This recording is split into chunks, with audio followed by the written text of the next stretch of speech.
Alam mo ba na malapit na ang bagong taon ng Islam? Alhamdulillah. Ano ba ang do's and don'ts ng isang Muslim pagsapit ng bagong taon? Unahin natin ang don'ts.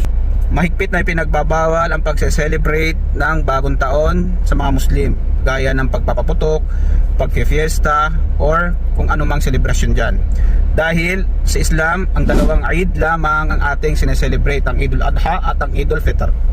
Pangalawa, iwasan natin na makagawa ng kahit na anumang inobasyon, bid'ah, yung mga bagay na naibago sa ating relihiyon na salungat sa Quran at sa Sunnah, gaya ng ginagawa ng mga Shia at mga Ismailiya, mga Ithna Ashariya at yung mga ibang sektor ng mga Muslim.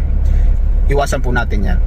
Pangatlo, huwag na huwag tayong gagawa ng mga major and minor sins sa mga araw na ito, dahil ang buwan ng Muharram ay kasapi sa apat na mga sagradong buwan ng Allah subhanahu wa ta'ala. At ang mga kasalanan na isasagawa rito, napakabigat para kay Allah subhanahu wa ta'ala. Ano naman ang do's? Ano man ang dapat natin gawin? Number 1, paramihin natin ang pag-aayuno sa buwan ng Muharram, lalong-lalo na sa pang 9th of Muharram at saka sa 10th ng Muharram, khalafatu anil Yahud, dahil ang gantimpala ay 1 year na nakalipas na kasalanan ipapatawad ni Allah subhanahu wa ta'ala. Pangalawa, paramihin natin ang paggawa ng mga maraming amalus salih sa mga araw na ito, sapagkat ang paggagawa ng amalus salih, yan ang susi natin sa paraiso.